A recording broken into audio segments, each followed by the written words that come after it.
चलिए जी स्टार्ट करते हैं फिर, ठीक है। लास्ट क्लास में हम डिस्कस कर रहे थे जी magnetic field lines.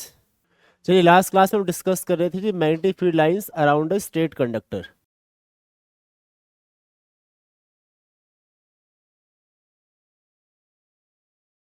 Field lines, ठीक है, अराउंड अ स्ट्रेट कंडक्टर। और हमने डिस्कस किया था कि जी स्ट्रेट कंडक्टर के चारों तरफ जो मैग्नेटिक फील्ड लाइंस बनती हैं उनका शेप होता है जी कोसेंट्रिक सर्कल्स की फॉर्म में। अच्छा, प्री बोर्ड हो गया बच्चे आप लोगों के? पेपर दिखाने लाए हो कोई प्री बोर्ड के पेपर? चलिए जी स्टार्ट करते हैं फिर, पेपर तो ठीक ही आया हुआ है।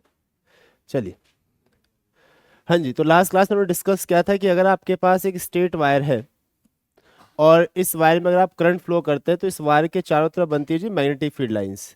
और मैंने आपको बताया था कि वायर के चारों तरफ जो मैग्नेटिक फील्ड लाइंस बनेगी उनका शेप कैसा होता है, कोसेंट्रिक सर्कल्स की फॉर्म में होंगी। वो तो कुछ इस शेप में आएंगी, कुछ इस शेप में सर्कल्स बनेंगे। अब लास्ट क्लास में हमने इतना ही डिस्कस किया था। इसमें एक इंपॉर्टेंट बात हमें और डिस्कस करनी है आज। कहता है ये हमारे पास मैग्नेटिक फील्ड लाइंस की शेप है, ठीक है जी। बट एक्चुअल में इस मैग्नेटिक फील्ड लाइंस के चारों तरफ जो मैग्नेटिक जो डायरेक्शन है, ये हमने बनाई जी मैग्नेटिक फील्ड लाइंस। बट इसकी जो डायरेक्शन है कि ये किस डायरेक्शन से कहाँ मूव कर रही है, ये पता कैसे लगेगा? तो जी मैग्नेटिक फील्ड लाइंस की डायरेक्शन का पता लगाने के लिए हम एक रूल यूज करते हैं, जिस रूल को हम कहते हैं जी राइट हैंड थंब रूल, ठीक है जी। तो एक रूल होता है जी हमारे पास जिसे हम कहते हैं राइट हैंड थंब रूल्स। तो हमारे पास एक रूल होता है जी जिसे हम कहते हैं राइट हैंड थंब रूल। हाँ जी, राइट हैंड थंब रूल कहते हैं। राइट हैंड थंब रूल क्या कहता है कि आप ये मान लीजिए कि आपने वायर को, आपने कंडक्टर को अपने राइट हैंड में होल्ड कर रखा है। कौन से हैंड में जी? राइट हैंड में।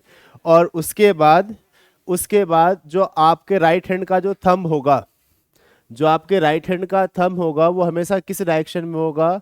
सेम उसी डायरेक्शन में जिस डायरेक्शन में क्या फ्लो करेगा? करंट, ठीक है जी। और उसके बाद जो आप अपनी फिंगर्स को रैप करेंगे उस वायर के चारों तरफ, वो किसकी डायरेक्शन बताएगा? मैग्नेटिक फील्ड लाइंस की। फॉर एग्जाम्पल अगर आप इस वाले वायर के केस में देखें तो यहाँ पे आपके पास जो वायर, इसमें करंट कहाँ फ्लो हो रहा है? ऊपर की तरफ। तो आप इस केस में वायर को कौन से हैंड में होल्ड करेंगे? राइट हैंड में। और थंब किस डायरेक्शन में होगा? करंट की तरफ। करंट ऊपर है तो थंब कहाँ है? ऊपर। करंट नीचे हो तो थंब कहाँ होता? नीचे, ठीक है जी। तो इस केस में करंट ऊपर है तो थंब की डायरेक्शन ऊपर है। और अब आप अपनी फिंगर्स को इसके चारों तरफ ऐसे रैप करेंगे तो आप ये देख रहे हैं मैग्नेटिक फील्ड लाइन जो है यहाँ से अंदर और इधर से पीछे से बाहर आ रही है। तो यहाँ से मैग्नेटिक फील्ड लाइंस इधर मूव कर रही हैं और पीछे से बाहर, यही हो रहा डायरेक्शन। तो ये जो डायरेक्शन आपके पास है किसकी डायरेक्शन है? मैग्नेटिक फील्ड लाइंस की डायरेक्शन है around the current carrying conductor, ठीक है। तो अब अगर इस रूल की बात करें तो रूल क्या कहता है? तो आप ये कह सकते हो जी क्या कि जी according to right hand thumb rule,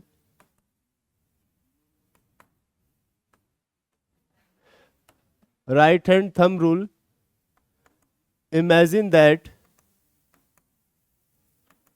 you are holding a wire या holding a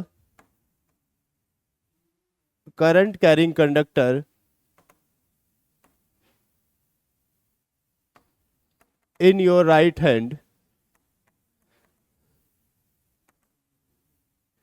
such that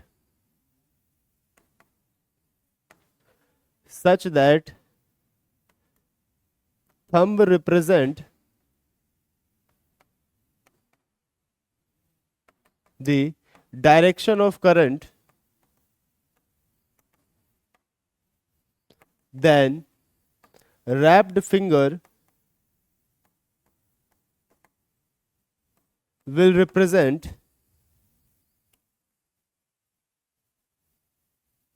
the direction of magnetic field lines।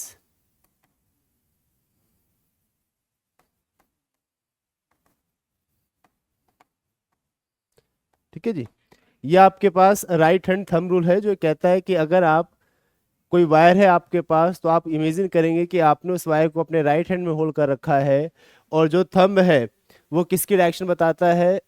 Current की डायरेक्शन। तो उस केस में जो रैप्ड फिंगर होंगी वो किसकी डायरेक्शन बताएंगी? मैग्नेटिक फील्ड लाइंस की डायरेक्शन बताएंगी, शो करेंगी, ठीक है जी। तो ये आपके पास राइट हैंड थंब रूल है, ठीक है। अब हम बात करेंगे जी नेक्स्ट इंपॉर्टेंट पॉइंट, ठीक है। नेक्स्ट पॉइंट क्या है कि जो मैग्नेटिक फील्ड लाइंस है जो इस वायर की वजह से फॉर्म हो रही हैं वो जो है किन किन फैक्टर्स पर डिपेंड करती है, ठीक है, या कब मैग्नेटिक फील्ड ज़्यादा होगा कब कम होगा, इस बात को भी डिस्कस करेंगे। चलिए जी, अब हम बात करेंगे कि जो मैग्नेटिक फील्ड लाइंस है, यहाँ तक बात समझ में आ गई सभी को? हाँ जी, ऑनलाइन क्लास बच्चे यहाँ तक बात समझ में आ गई? तो अब हम बात करेंगे जी वो कौन कौन से फैक्टर्स है on which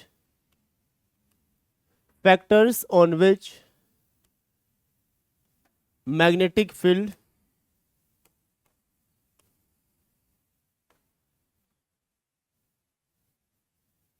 strength of magnetic field depends.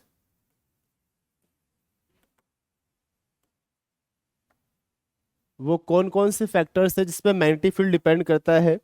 तो सबसे पहला और सबसे इंपॉर्टेंट फैक्टर कहता है जी, मान लीजिए आपको एक बात पता है कि आप वायर में क्या फ्लो कर रहे हैं जी, करंट। तो करंट की वजह से क्या बन रहा है?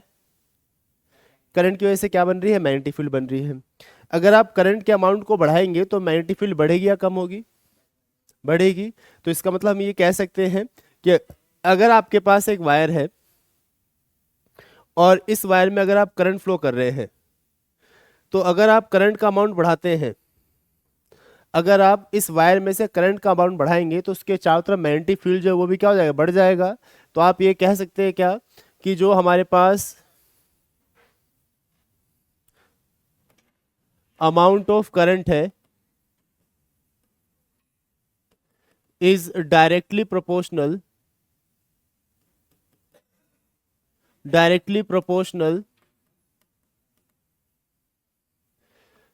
To the strength of magnetic field.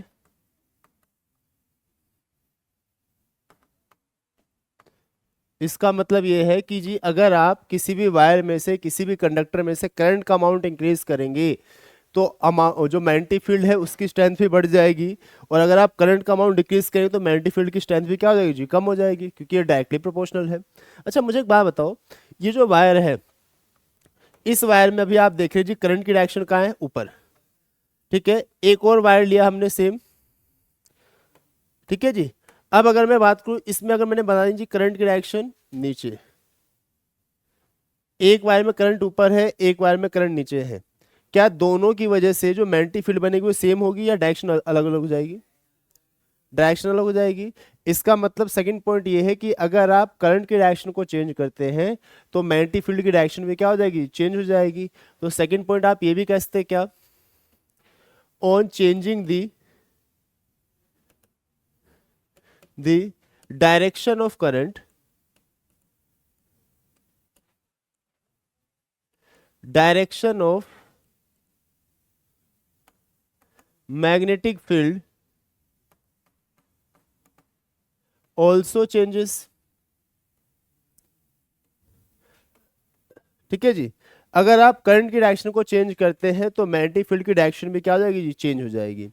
तीसरा और आखिरी पॉइंट ध्यान सुनेंगे जिसपे बहुत सारे क्वेश्चन पूछे जाते हैं जनरली, वो क्या है पॉइंट, वो डिस्कस करते हैं आपके सामने। चलिए जी, ये तीसरा पॉइंट मैं आपके सामने रखता हूँ। तीसरे पॉइंट में आपसे एक क्वेश्चन पूछता हूँ, मुझे इस क्वेश्चन का जवाब देंगे आप। लीजिए ये रहा क्वेश्चन आपके सामने, लीजिए ये हमारे पास एक वायर है, ये हमारे पास क्या है जी? एक वायर। अब क्वेश्चन ध्यान सुनेंगे जी सभी, ये हमारे पास एक वायर है, ठीक है जी। अब अगर मैं बात करूँ इस वायर की, कहते जरा ध्यान सुनेंगे, कहता है इस वायर से कुछ दूरी पे मैंने एक पॉइंट लिया जी ए, इस वायर से कुछ डिस्टेंस में मैंने एक पॉइंट लिया जी ए, और सेम इसी वायर से एक और मैंने पॉइंट लिया जी कुछ बी डिस्टेंस पे। दो पॉइंट लिए, एक ए है और एक बी है।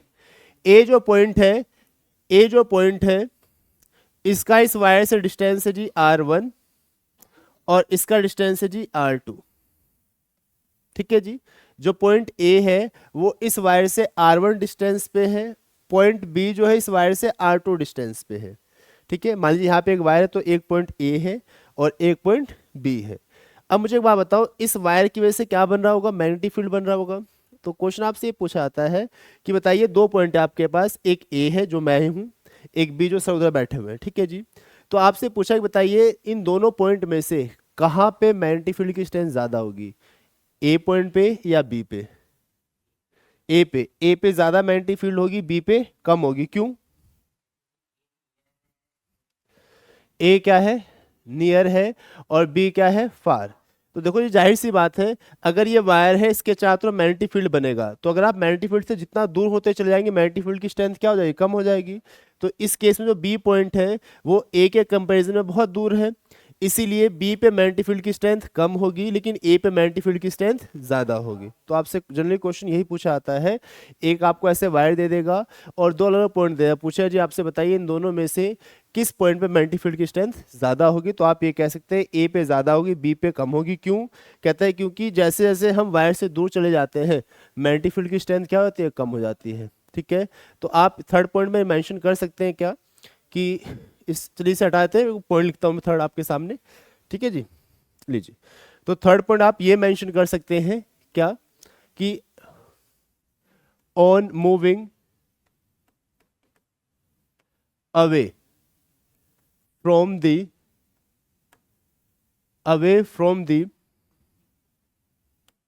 current carrying conductor,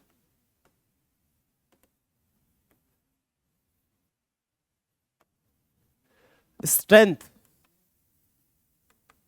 of magnetic field decreases। ठीक है जी, यहां तो कोई दिक्कत? चलिए जी, अब जरा ध्यान सुनेंगे, मैं आपसे एक और बहुत प्यारा सा क्वेश्चन पूछता हूं जो बोर्ड में जनरली पूछा आता है आपसे। लीजिए, मैं आपके सामने एक बहुत अच्छा सुंदर से तीन डायग्राम बनाऊंगा जी, देखिए बहुत खूबसूरत डायग्राम है ये।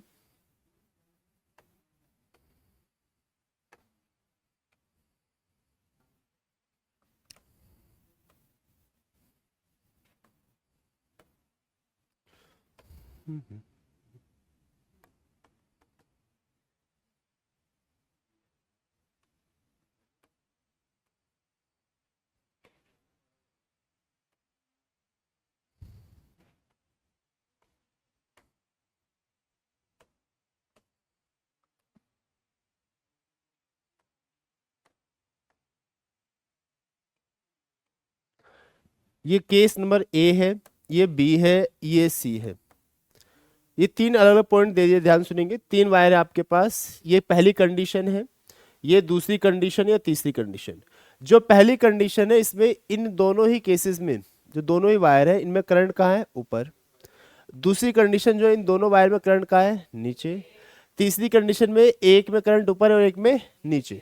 ठीक है जी, अब मैंने आपके सामने तीन अलग अलग पॉइंट दिए जी, यहाँ पे पी, क्यू और आर। पी है, क्यू है और आर है, आपके पास तीन अलग अलग पॉइंट्स हैं।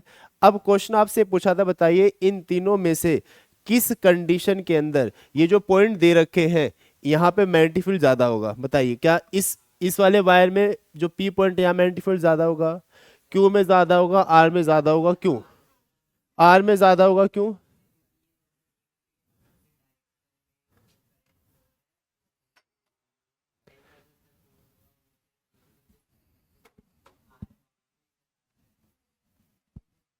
अच्छा, वहां ज्यादा होगा।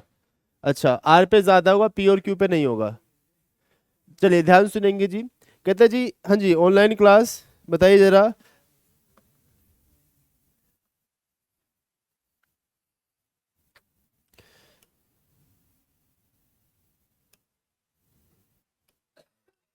चलिए जी, आर पे ज्यादा होगा, या देखिए तीन अलग अलग कंडीशन दे दिया मैंने आपको, इसमें जो आपके पास जो मैग्नेटिक फील्ड होगा वो आर पे ज्यादा होगा as compare to P and Q. इसका रीजन क्या है? कहता है जी इसका रीजन सिंपल सा एक ही है कि मैग्नेटिक फील्ड जो लाइंस है, जो मैग्नेटिक फील्ड लाइंस बनेंगी वो आर पे इन दोनों वायर की वजह से यहाँ पे सेम डायरेक्शन में जाएंगी। जैसे यहाँ देखिए, अब कहता है अगर मैं इस वाले वायर की बात करता हूँ तो इस वाले वायर के केस में अगर मैं मैग्नेटिक फील्ड लाइंस की डायरेक्शन निकालूं तो हमें पता है जी हर एक केस में, तीनों ही केसेस में मैग्नेटिक फील्ड लाइंस बनेगी कैसे, सर्कुलर शेप में। यहाँ भी सर्कल शेप में, यहाँ भी सर्कल शेप में, यहाँ भी सर्कल शेप में, यहाँ भी शेप सर्कल ही रहेगी, तीनों केस में सर्कल शेप में बनेंगे। लेकिन अगर मैं डायरेक्शन की बात करूँ, जैसे इस वाले वायर में देखते हैं, तो इस वाले केस में वायर में क्या मैग्नेटिक फील्ड लाइंस जो बनेंगी इस साइड से अंदर और इधर से बाहर, यही होगा ना, ऐसे रैप करेंगी, तो यहाँ से तो ये अंदर मूव करेंगी।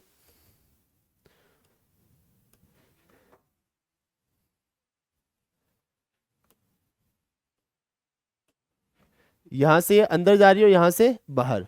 अब इस वाले वायर की वजह से देखिए, यहाँ पे इस वाले केस में ये करंट ऊपर है, तो इस वाले केस में इधर से तो अंदर, इधर से बाहर।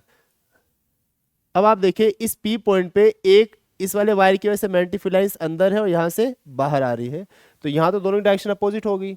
लेकिन अब इस वाले केस में आइए, इस वाले केस में देखो जी करंट नीचे है, तो थंब कहाँ होगा, नीचे। अब मैग्नेटिक लाइंस ऐसे, तो यहाँ से बाहर से क्या मूव करेंगे, अंदर आ रही है, बाहर से अंदर, तो ये डायरेक्शन इसमें ऐसे हो जाएंगी जी।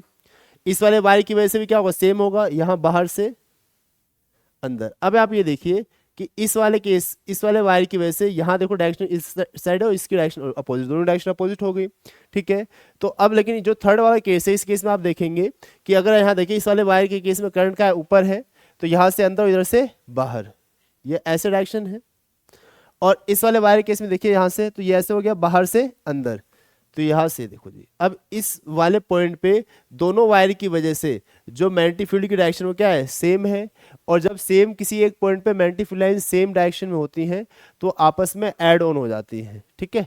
तो यानी यहाँ पे दोनों मैग्नेटिक फील्ड लाइंस क्या होंगी, इस आर पॉइंट पे ऐड हो जाएंगी, क्यों, क्योंकि दोनों की डायरेक्शन क्या है, सेम है। बट बाकी दोनों केसेस में क्या होगा, मैग्नेटिक फील्ड लाइंस क्या है, अलग अलग होंगी, तो आपस में माइनस हो जाएंगी। आ रही बात समझ में। तो इन दोनों ही तीनों ही केसेस में जो आर पॉइंट या मैग्नेटिक फील्ड सबसे ज़्यादा होगा, बाकी इन दोनों में सबसे कम। यहाँ तक बात समझ में आएगी। तो बेसिकली जो हमारे पास स्ट्रेट वायर होता है उसके अंदर तीन केसेस डिस्कस किए।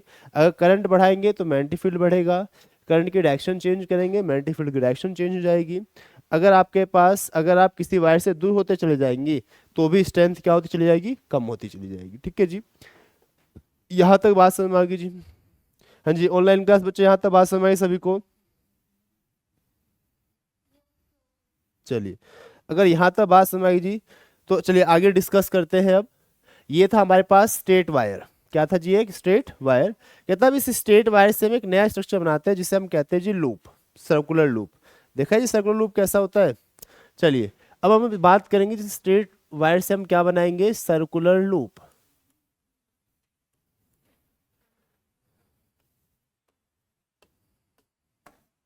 चलिए अब हम बनाएंगे जी स्ट्रेट वायर से एक सर्कुलर लूप। सर्कुलर लूप का मतलब क्या है जी, आपने एक स्ट्रेट वायर लिया, उसके दोनों एंड को ऐसे मोड़ दिया पकड़ के, तो बन गया जी सर्कल शेप में। एक स्ट्रेट वायर लेके ऐसे मोड़ दिया, बैंड कर दिया, तो ये क्या बन गया जी, सर्कल शेप में। तो हम बनाते हैं जी कुछ सर्कुलर लूप। ये बन गया जी कुछ सर्कुलर लूप, ठीक है।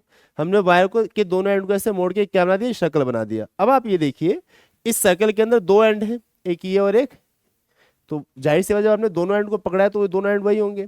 तो एक को हमने नाम दे दिया जी एक्स और एक को हमने बोल दिया जी, दो अलग कंडीशन, ठीक है जी। अब हम क्या करेंगे, इस सर्कुलर लूप में भी क्या पास करेंगे जी, करंट पास करेंगे, ठीक है।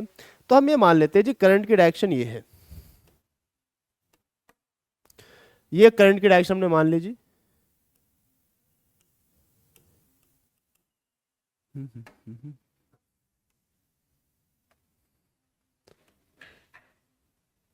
हाँ जी, अरे क्या फंस गया। चलिए जी, ये हमारे पास सर्कुलर लूप है। इस सर्कुलर लूप में करंट की डायरेक्शन हमने फ्लो कराई जी ऐसे, ठीक है।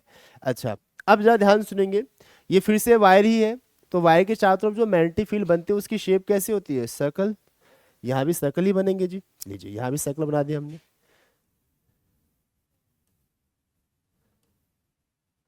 ऊपर भी सर्कल शेप में ही बनेंगे, ठीक है। लेकिन अब बात आती है जिनके डायरेक्शन की, कि मैग्नेटिक फील्ड लाइंस कहाँ से कहाँ मूव कर रही है। तो जब भी हम मैग्नेटिक फील्ड लाइंस की डायरेक्शन बताते हैं तो कौन सा रूल यूज करते हैं, राइट हैंड थंब रूल। तो यहाँ भी सेम वही रूल यूज करेंगे जी। तो पहले हम बात करते हैं इस वाले पोर्शन की। इस वाले पोर्शन में करंट कहाँ है, इधर है। अगर करंट इधर है तो थंब भी कहाँ होगा, इधर होगा। कर दिया जी थंब। अब फिंगर से मोड़नी जी, यहाँ से इधर से अंदर जाएंगे और पीछे से बाहर आएंगे, ये हो रहा ना, ऐसे अंदर से बाहर। तो ये वाला पोर्शन अंदर और ये वाला पार्ट बाहर है, तो यहाँ से ये अंदर जा रही है और दूसरी तरफ से ये, ठीक है जी। ये वाला पोर्शन अंदर की तरफ है, ये वाला पार्ट बाहर की तरफ है, तो इधर से अंदर और पीछे से बाहर। अब मुझे एक बात बताओ, यहाँ तो करंट की डायरेक्शन इधर थी, लेकिन ऊपर करंट की डायरेक्शन किधर है, इधर है, तो डायरेक्शन चेंज होगी। अगर करंट की डायरेक्शन चेंज होगी तो क्या चेंज हो जाएगा, मैग्नेटिक फील्ड लाइंस की डायरेक्शन भी चेंज हो जाएगी। अभी बात की थोड़ी देर पहले। तो आप देखिए इस वाले फेज में जहां करंट इधर से अंदर जा रहा था, तो अब इसी वाले फेज से करंट कहाँ आएगा, बाहर, क्योंकि करंट की डायरेक्शन क्या होगी, चेंज होगी। अच्छा, इस वाले फेज से ये बाहर आ रहा था तो इस वाले फेज से कहाँ जाएगा, अंदर। आ रही बात समझ में? हाँ जी। तो ऐसे हमने यहाँ कितने सर्कल बनाए जी, 3 सर्कल, ऐसे बहुत सारे सर्कल्स बनेंगे। तो सारे सर्कल बनाने की जगह नहीं, इसलिए हमने उसको ऐसे बना दिया जी। इतना सारे सर्कल कहाँ से बनाए, तो हम ऐसे बना देते हैं।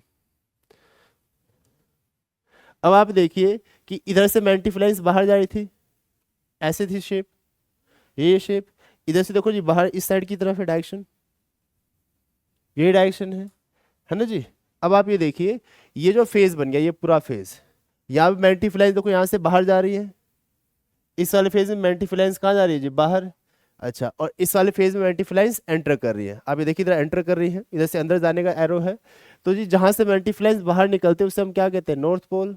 और जहां से एंटर करते हैं उसे, तो यानी ये आपके पास सर्कुलर लूप है जिसके अंदर ये डायरेक्शन होती है मैग्नीफाइंग की। ठीक है जी, याद रखेंगे जी, पेपर में पूछ लिया जाता है आपसे सर्कुलर लूप। ठीक है, तो इसमें ये नॉर्थ पोल और ये साउथ पोल। हाँ जी, क्या वो आया था बोर्ड में, प्री बोर्ड में? नहीं पता? हाँ जी, ऑनलाइन क्लास बच्चे, यहाँ तक कोई डाउट? आगे डिस्कस कर लेते हैं। अब जरा ध्यान सुनेंगे जी। अब आपसे वो क्वेश्चन पूछा आता है इसमें, वो क्वेश्चन क्या आता है सर्कुलर लूप से, कहता है जो सर्कुलर लूप है आपके पास, इसके अंदर भी जो मैग्नेटिक फील्ड बन रही है उसकी स्ट्रेंथ भी डिपेंड करती है अलग अलग फैक्टर्स पे।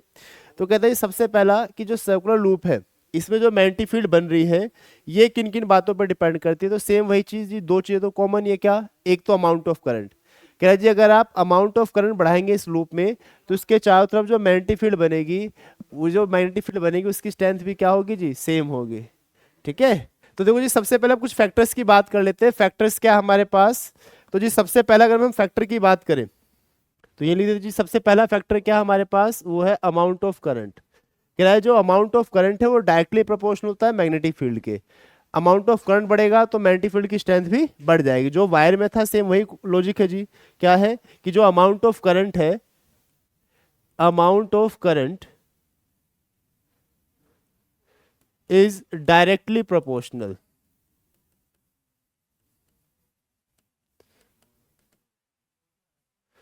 To the magnetic field. कह रहा है अगर आप करंट का अमाउंट बढ़ाएंगे तो मैग्नेटिक फील्ड की स्ट्रेंथ भी बढ़ जाएगी जी। सबसे पहली बात तो सेम ही है। दूसरी इंपॉर्टेंट बात, कह रहे जी अगर आप अमाउंट ऑफ करंट बढ़ाएंगे तो मैग्नेटिक फील्ड बढ़ेगा। दूसरी बात क्या, जरा ध्यान सुनेंगे। हाँ जी, दूसरी बात, ठीक है, दूसरी बात क्या है, कहता है जी अभी आपने इस सर्कुलर लूप में एक टर्न बना रखा है, इस सर्कुलर लूप में एक टर्न बना रखा है। कहता है अगर मान लीजिए एक टर्न जो मैंने बनाया है इसमें अगर मैं और टर्न्स बढ़ाते चला जाऊं, एक के साथ दो तीन ऐसे टर्न्स मैंने बढ़ा दिए बहुत सारे, तो इसमें अगर मैं ऐसे बहुत सारे टर्न बढ़ा दूं, ऐसे अगर हम बहुत सारे टर्न बढ़ा दें ऐसे, तो होगा क्या, जरा ध्यान सुनेंगे। कहता है अगर मैं सभी में करंट की डायरेक्शन सेम रखूं, करंट डायरेक्शन क्या रखूं, सेम, इन सभी में नीचे ऊपर वालों में क्या है, सभी में इस ये डायरेक्शन है। तो कहता है अगर मैं करंट की डायरेक्शन सेम रखूंगा तो इस वाले वायर की वजह से जो मैग्नेटिक फील्ड बनेगा उसकी डायरेक्शन, इस वाले वायर की वजह से जो मैग्नेटिक फील्ड बनेगी उसकी डायरेक्शन, और इस वाले वायर से जो मैग्नेटिक फील्ड बनेगी उसकी डायरेक्शन, तीनों डायरेक्शन क्या होगी, सेम। क्योंकि करंट की डायरेक्शन सेम है तो मैग्नेटिक फील्ड की डायरेक्शन भी क्या होगी, सेम। तो उस केस में होगा क्या कि इस पॉइंट पे और इस पॉइंट पे हर दोनों ही जगह मैग्नेटिक फील्ड लाइंस की डायरेक्शन सेम होगी। तो अभी हमने बात की थी कि जब बहुत सारे मैग्नेटिक फील्ड लाइंस हो और सबकी डायरेक्शन सेम हो तो सारी क्या हो जाती है, ऐड ऑन हो जाती हैं। तो इस केस में अगर आप नंबर ऑफ टर्न्स बढ़ाते चले जाएंगे तो हर एक वायर की जो कोइल है, जो लूप है, उसकी वजह से मैग्नेटिक फील्ड लाइंस ऐड होती चली जाएंगी। तो दूसरा रीजन क्या है जी आपके पास, नंबर ऑफ टर्न्स। कहता है on increasing number of turns, number of turns magnetic field also increases। क्या जी, नंबर ऑफ टर्न्स बढ़ाने से मैग्नेटिक फील्ड भी क्या होती है जी, इंक्रीज हो जाती है। इतनी बात समझ में आ रही है। तीसरा और लास्ट पॉइंट क्या है, ध्यान सुनेंगे, सेम। कहता है अगर आप इस लूप से दूर होते चले जाएंगे, इस लूप से आप जितना दूर जाएंगे मैग्नेटिक फील्ड कम होगा या ज्यादा, कम हो जाएगा। तो आप ये कहते हो क्या कि ऑन मूविंग फार फ्रॉम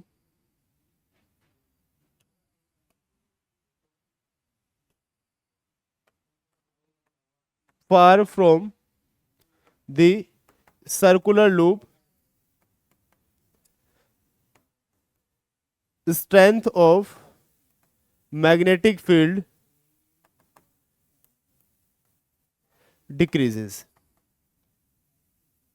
ठीक है जी, ये हमारे पास तीन इंपॉर्टेंट फैक्टर है सर्कुलर लूप के लिए, जिसमें अगर हम बात करें कि अगर हम अमाउंट ऑफ करंट बढ़ाएंगे तो मैग्नेटिक फील्ड बढ़ेगा, अगर नंबर ऑफ टर्न्स बढ़ाएंगे तो भी मैग्नेटिक फील्ड बढ़ेगा, लेकिन अगर जैसे हम इस लूप से दूर जाएंगे तो मैग्नेटिक फील्ड कम हो जाएगा।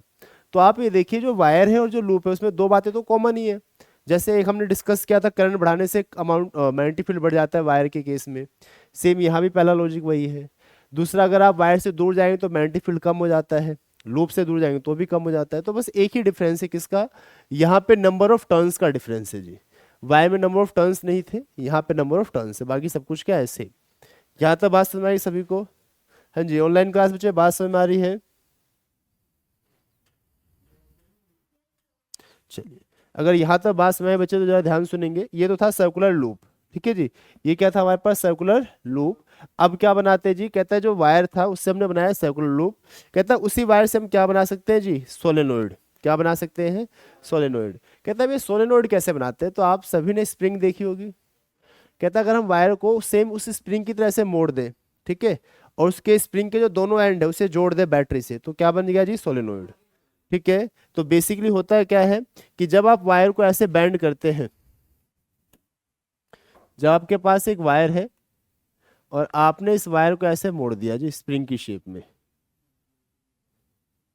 और इस स्प्रिंग के दोनों एंड को आपने ऐसे जोड़ दिया जी बैटरी से, ठीक है जी। अब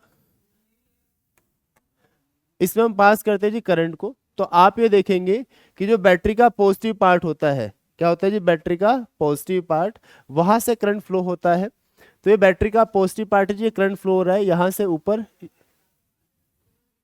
ठीक है, यहां से नीचे और यहां से ऊपर, ठीक है जी।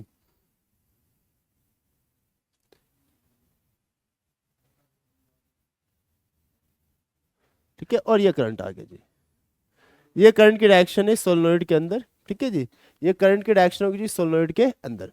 अब जरा ध्यान से सुनेंगे, ये हमारे पास बन गया जी सोलेनोइड। क्या बन गया? ये सोलेनोइड।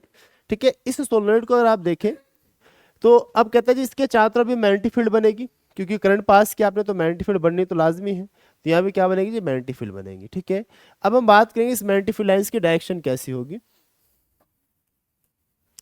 तो देखिए, कहता है ये जो मैग्नेटिक फील्ड लाइंस है कुछ इस शेप में बनती है,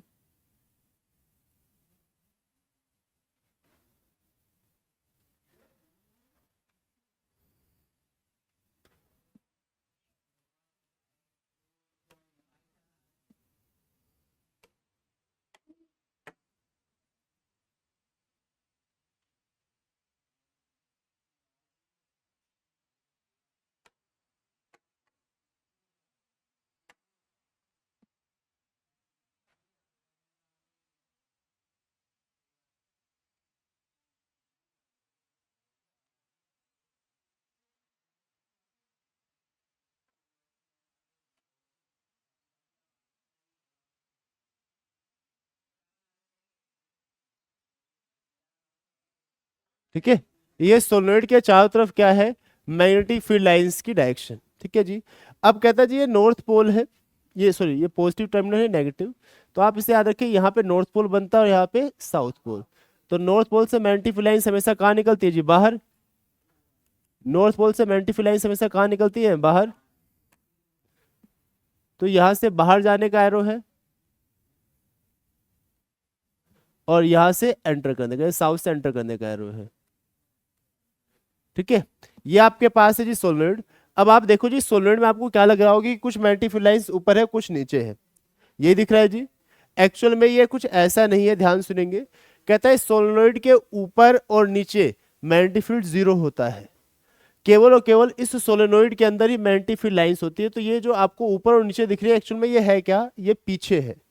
क्या है? ये पीछे। जैसे मान लीजिए अगर मैं आपसे बोलूं, जरा ध्यान सुनेंगे, ये अगर आपके पास एक सोलेनोइड है, ये क्या जी आपके पास? सोलेनोइड। तो इस केस में मैग्नेटिक फील्ड लाइन जो इसके आगे बन रही है और इसके पीछे, इसके ऊपर और नीचे मैग्नेटिक फील्ड लाइंस कितनी है? जीरो। तो ये जो डायग्राम आपको ऊपर दिख रहा है और जो नीचे दिख रहा है एक्चुअल में ये क्या है? पीछे है इसके। क्या है? ये पीछे। तो यानी ऐसे बनते मैग्नेटिक फील्ड लाइंस, केवल इतनी ही। तो इसका मतलब इसके ऊपर और इसके नीचे मैग्नेटिक फील्ड लाइंस कितनी होती है जी, 0 होती है। तो याद रखेंगे सोलेनोइड के ऊपर यहाँ पे कहीं भी लीजिए और सोलेनोइड के नीचे कहीं भी लीजिए आप, यहाँ मैग्नेटिक फील्ड लाइंस कितनी होती है, 0। तो याद रखेंगे सोलेनोइड के जस्ट ऊपर और जस्ट नीचे मैग्नेटिक फील्ड लाइंस कितनी होती है जी, 0। तो एक चीज याद रखेंगे क्या, कि मैग्नेटिक फील्ड लाइंस ये है solenoid.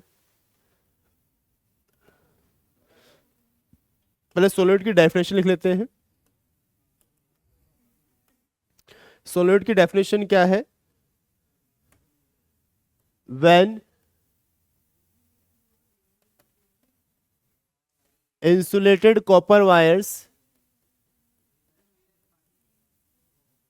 are wrapped into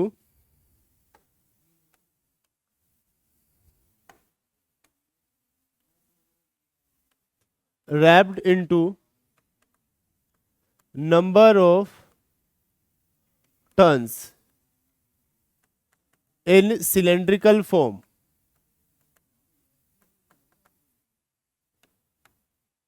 in cylindrical form,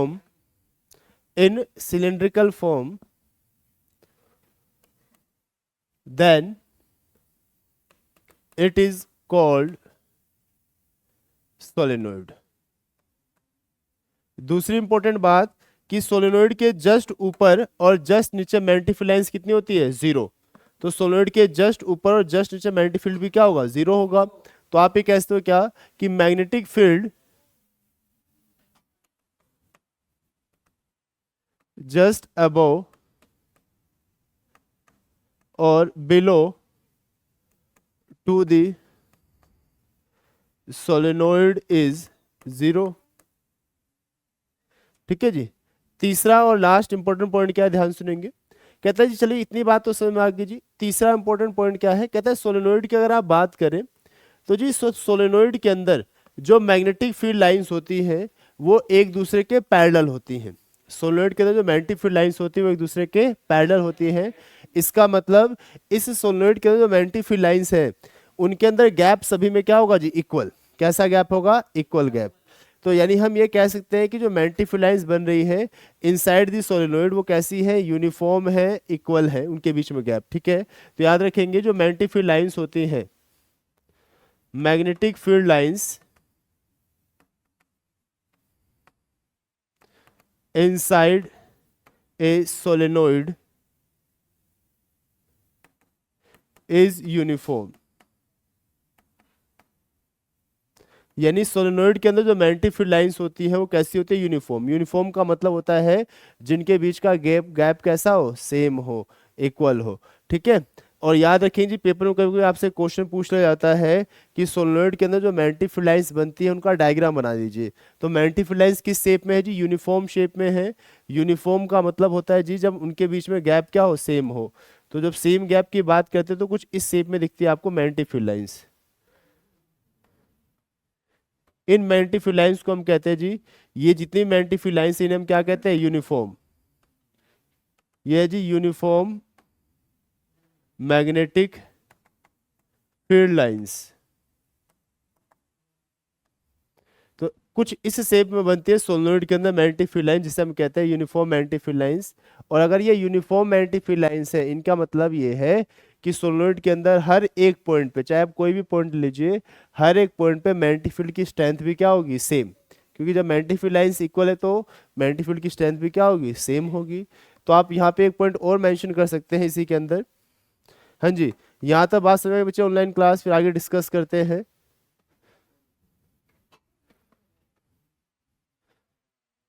हाँ जी, ऑनलाइन क्लास बच्चे यहाँ तक समझ में आई बात सभी को।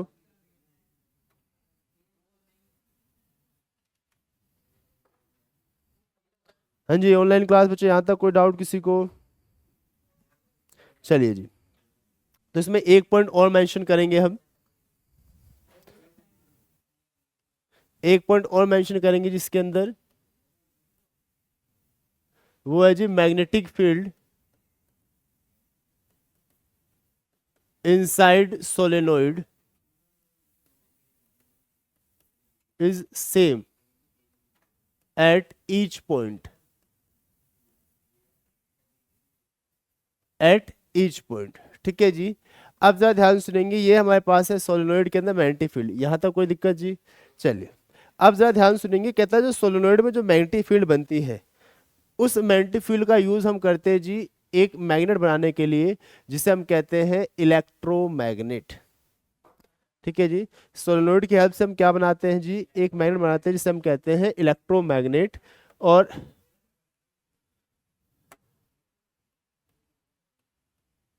इलेक्ट्रोमैग्नेट, अब क्वेश्चन ये होता है जी ये इलेक्ट्रोमैग्नेट क्या होते हैं? तो कहता है जो ये इलेक्ट्रोमैग्नेट है ये बनाए किससे जाते हैं? इलेक्ट्रिसिटी की हेल्प से। कहता है हम सोलेनोइड का यूज कर रहे हैं जी इलेक्ट्रोमैग्नेट बनाने के लिए, और सोलेनोइड में हमने क्या पास कर रखा? करंट। तो एक्चुअल में जो इलेक्ट्रोमैग्नेट बनेगा वो किसकी हेल्प से बनेगा जी? करंट की हेल्प से। इसीलिए हम क्या कहते हैं? इलेक्ट्रोमैग्नेट। तो आप एक ऐसे इलेक्ट्रोमैग्नेट क्या है? तो magnet which is formed by electricity. ऐसा मैग्नेट जो हमने किससे बनाया है? इलेक्ट्रिसिटी से, उसे हम क्या कहते हैं? इलेक्ट्रोमैग्नेट। ठीक है जी। अब जरा ध्यान सुनेंगे, तो जी मैग्नेट, अब ध्यान सुनेंगे इसकी डेफिनेशन लिख रहे थे, डेफिनेशन पूरी कर लेते जी। Magnet which is formed by electricity is called electromagnet. ठीक है जी। अब ध्यान से सुनेंगे, कहते हैं जो इलेक्ट्रोमैग्नेट हम बनाते हैं ये बनाते कैसे हैं? तो कहता है इलेक्ट्रोमैग्नेट बनाने के लिए हमें क्या चाहिए? एक आयरन का टुकड़ा चाहिए होता है बेसिकली, जिसे हम कहते हैं सॉफ्ट आयरन कोर। कहता है अगर आप उस सॉफ्ट आयरन को यानी आयरन के टुकड़े को अगर आप कहाँ रख दे जी? सोलेनोइड के अंदर। कहाँ रख दे जी? सोलेनोइड के अंदर। तो वो जो आयरन का टुकड़ा होगा वो भी किसकी तरह बिहेव करेगा? एक मैग्नेट की तरह। तो यानी बेसिकली इलेक्ट्रोमैग्नेट बनाते कैसे हैं? तो इसमें बहुत सारी चीजें यूज कर सकते हैं, जिसमें से एक यूज है क्या? Soft iron core. Soft iron core. ठीक है जी। क्या होता है हमारे पास? Soft iron core. ठीक है जी। इसको हम क्या करते हैं? सोलेनोइड में डालते हैं, तो जो सोलेनोइड है उसमें ये किसकी तरह बिहेव करता है? एक मैग्नेट की तरह। ठीक है जी। और ये जो मैग्नेट है ये सोलेनोइड में जो करंट फ्लो हो रहा है उसकी वजह से बनता है, इसलिए इसे हम क्या कहते हैं? इलेक्ट्रो। अब आपसे एक बहुत प्यारा सा क्वेश्चन पूछा जाता है जी। क्वेश्चन कुछ इस टाइप का है, ये देखिए क्वेश्चन कुछ ये है, इलेक्ट्रोमैग्नेट और एक है जी परमानेंट मैग्नेट, इन दोनों में डिफरेंस। इलेक्ट्रोमैग्नेट और परमानेंट मैग्नेट में डिफरेंस। हाँ जी। हम जो मैग्नेट देखते हैं जो हम बाजार से खरीद के लाते हैं बेसिकली वो कौन सा होता है? परमानेंट मैग्नेट होता है ना। जो आप देखते हैं मैग्नेट वो बेसिकली कौन सा मैग्नेट होता है? परमानेंट। और जो हम यहाँ बना रहे हैं उसे हम कहते हैं इलेक्ट्रोमैग्नेट। तो कहता है जी दोनों में आपको डिफरेंस बताना है कि जी इन दोनों में क्या डिफरेंस है इलेक्ट्रोमैग्नेट और परमानेंट मैग्नेट में। हाँ जी। इलेक्ट्रोमैग्नेट और परमानेंट मैग्नेट में क्या डिफरेंस होता है जरा ध्यान सुनेंगे, ये डिफरेंस समझेंगे हम। चलिए सबसे पहली बात, जो इलेक्ट्रोमैग्नेट है क्या इसकी जो मैग्नेटिज्म है या जो इसका जो मैग्नेटिक फील्ड बनेगा क्या वो परमानेंट होगा? कहता है जी इलेक्ट्रोमैग्नेट बनाया किससे? आपने इलेक्ट्रिसिटी से। आप इलेक्ट्रिसिटी बंद कर दीजिए, जो मैग्नेट बना है उसकी मैग्नेटिक फील्ड मैग्नेटिक प्रॉपर्टी भी क्या हो जाएगी? खत्म हो जाएगी जी। तो यानी ये जो है ये कैसा होता है? टेम्परेरी।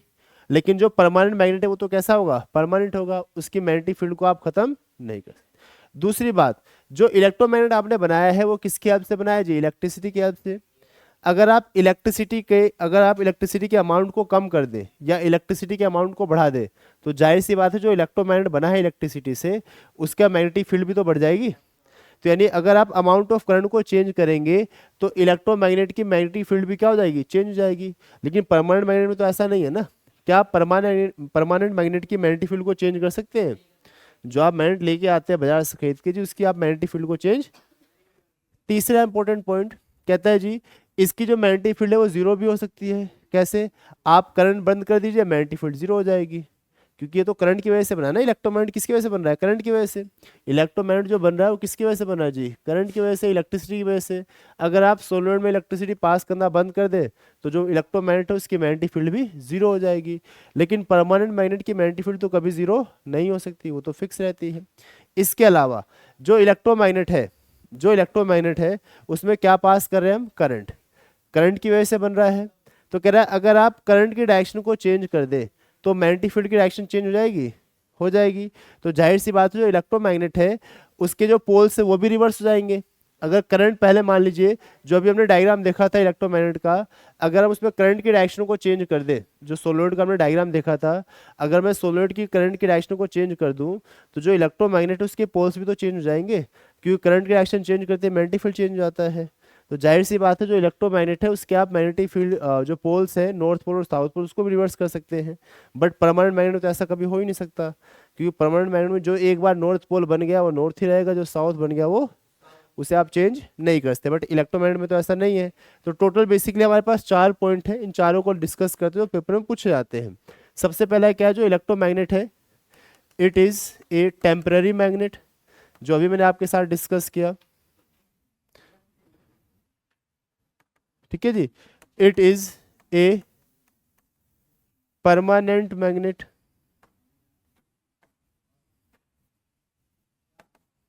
ठीक है जी, दूसरा point, its magnetic field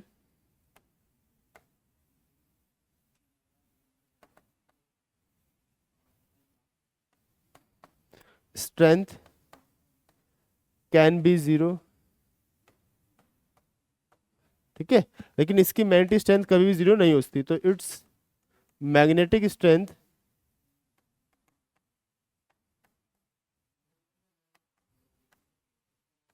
can't be zero.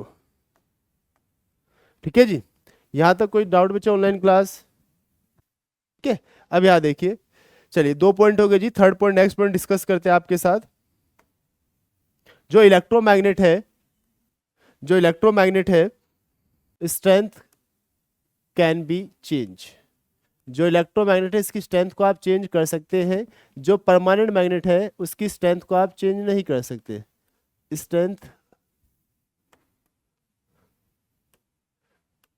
Can't be change. Last point क्या है जी आपके पास, जो इलेक्ट्रोमैग्नेट है उसके पोल्स को आप रिवर्स कर सकते हो। ठीक है जी, तो आप एक ऐसे हो जी, क्या polarity can be change, polarity means poles, polarity can be change. यहां पे पोलैरिटी जो कांट बी चेंज।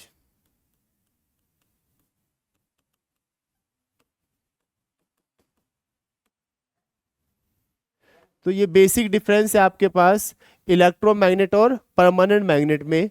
ठीक है जी, अब जरा ध्यान सुनेंगे। अब ये हो गया जी हमारे पास इलेक्ट्रोमैग्नेट और परमानेंट मैग्नेट में डिफरेंस फिनिश। अब नेक्स्ट टॉपिक डिस्कस क्या करेंगे, जरा ध्यान सुनेंगे। कहता है कि अभी तक हमने जो बेसिक कॉन्सेप्ट डिस्कस किया है वो मैग्नेटिक फील्ड लाइंस बनाई है। सबसे पहले हमने बनाया था जी बायो मैग्नेट के चारों तरफ, फिर स्ट्रेट वायर लिया था, फिर उससे सर्कुलर लूप बनाया, और फिर उसी स्ट्रेट वायर से हमने बनाया जी सोलेनोइड। ठीक है जी, और इसके अंदर अलग अलग कंडीशन हमने डिस्कस कर ली है। अब हम पढ़ेंगे क्या कि अगर अगर हम किसी भी कंडक्टर को, अगर हम किसी भी करंट कहीं कंडक्टर को जिसमें करंट पास हो रहा है, अगर हम उसे किसी दूसरे मैग्नेटिक फील्ड के पास ले जाए, यानी किसी दूसरे मैग्नेट के पास ले जाए, तो बताइए उस वायर पे क्या इफेक्ट आएगा, उस वायर पे जो फोर्स लगेगी वो कितनी लगेगी, किन किन बातों पर डिपेंड करेगी। तो जरा ध्यान सुनेंगे, कह रहा है अगर आप किसी भी करंट कहीं कंडक्टर को जिसमें करंट फ्लो हो रहा है, जिसमें क्या फ्लो हो रहा है जी, करंट, अगर आप उस कंडक्टर को किसी दूसरे मैग्नेट के पास ले जाते हैं, तो सबसे पहली बात कि उस वायर में करंट फ्लो हो रहा है, तो जाहिर सी बात उसके चारों तरफ मैग्नेटिक फील्ड बनेगा। तो इट मीन्स वो खुद एक मैग्नेट है। कोई भी वायर जिसमें करंट फ्लो होता है वो खुद क्या है, एक मैग्नेट है। अगर आप उसे किसी दूसरे मैग्नेट के पास ले जाएंगे, अगर आप उसे किसी दूसरे मैग्नेट के पास ले जाएंगे, तो जाहिर सी बात है दो मैग्नेट हो गए। अब ये दोनों मैग्नेट एक दूसरे पे फोर्स लगाएंगे, ये दोनों मैग्नेट क्या करेंगे, एक दूसरे पे फोर्स लगाएंगे। तो जो फोर्स है वो किन किन बातों पर डिपेंड करेगी जी, वही डिस्कस करेंगे अब। ठीक है, तो अब हम बात करेंगे क्या, force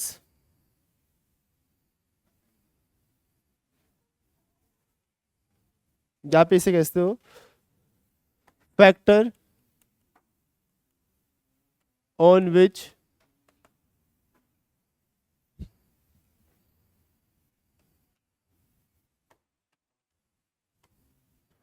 force depends upon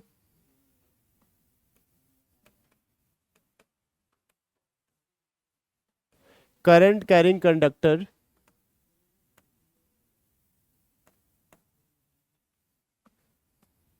placed in a magnetic field।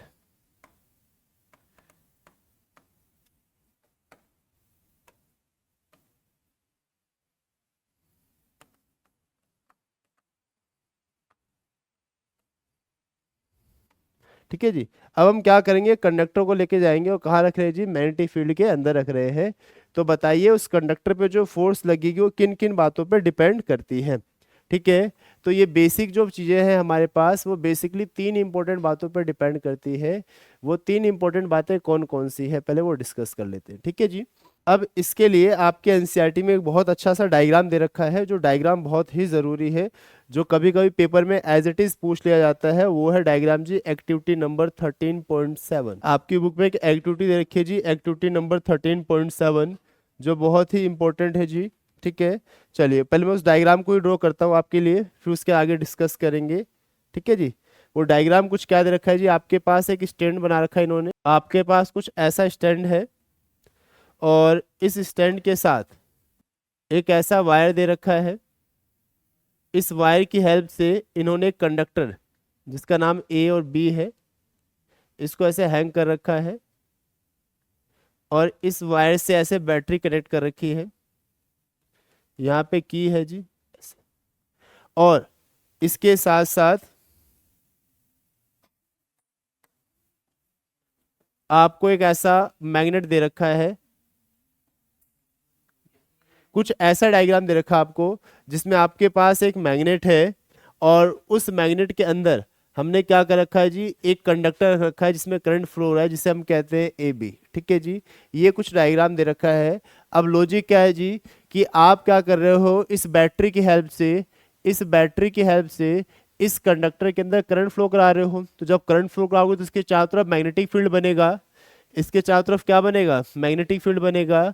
और जब इसके चारों तरफ मैग्नेटिक फील्ड बनेगा तो ये खुद एक मैग्नेट हो गया और आपने इसको एक दूसरे मैग्नेट के अंदर रखा हुआ है।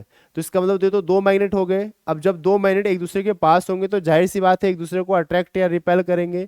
मतलब दोनों ही कंडीशन होती है, या तो नॉर्थ पोल हुए दोनों, तो अगर दोनों नॉर्थ पोल हुए तो रिपेल करेंगे। हाँ, तो डिपेंड करता है जी अट्रैक्ट करेंगे या रिपेल करेंगे। मतलब कुल मिला के बात यह है कि दोनों एक दूसरे में फोर्स लगाएंगे। तो अब हमें यही देखना है कि जो फोर्स लग रही है यहाँ पे वो कब बढ़ेगी और कब कम होगी। चलिए, तो जब हम बात करते हैं फैक्टर्स की जो फोर्स के हैं, तो सबसे पहला फैक्टर इसमें आता है जी, वो आता है बेसिकली, वो आता है जी क्या, अमाउंट ऑफ करंट पे। सबसे पहला जो फैक्टर है वो अमाउंट ऑफ करंट मान लीजिए। या चलिए सबसे पहला फैक्टर होता है जी मैग्नेटिक फील्ड। क्या होता है, मैग्नेटिक फील्ड। कहता है अगर आप ये जो मैग्नेट रख रहे हैं, अगर इस मैग्नेट की स्ट्रेंथ ज्यादा होगी तो जाहिर सी बात है मैग्नेट इस कंडक्टर पे ज्यादा फोर्स लगाएगा। तो इसका मतलब है जो फोर्स लगेगी कंडक्टर पे वो डायरेक्टली प्रोपोर्शनल होगी, डायरेक्टली प्रोपोर्शनल होगी जी, प्रोपोर्शनल होगी, डायरेक्टली प्रोपोर्शनल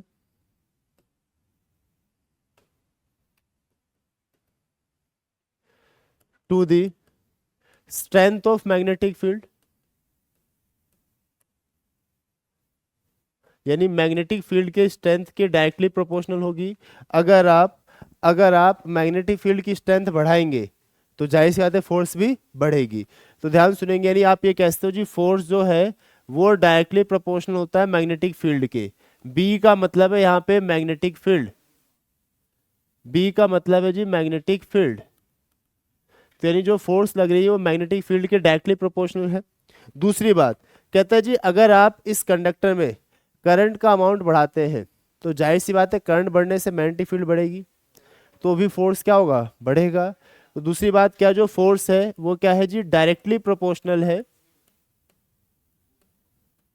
डायरेक्टली प्रोपोर्शनल है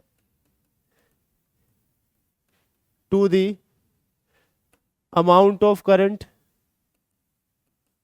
amount of current flowing into the conductor. क्या जी, कंडक्टर में जितना करंट फ्लो हो रहा है उसके भी डायरेक्टली प्रोपोर्शनल होगा। यानी आप ये कहते हैं जी force is directly proportional to I. ये इक्वेशन सेकंड हो गई, ये इक्वेशन फर्स्ट हो गई। तीसरा पॉइंट कहता है अगर आप कंडक्टर की लेंथ बढ़ाएंगे, जो वायर जो कंडक्टर है हमारे पास, अगर इस कंडक्टर की लेंथ को इंक्रीज करेंगे तो मैग्नेटिक फील्ड भी उसके चारों तरफ बढ़ जाएगा। तो मैग्नेटिक फील्ड बढ़ेगा तो जाहिर सी बात है फोर्स भी बढ़ जाएगा। तो आप ये कहते हैं जो फोर्स है वो क्या है, डायरेक्टली प्रोपोर्शनल होगा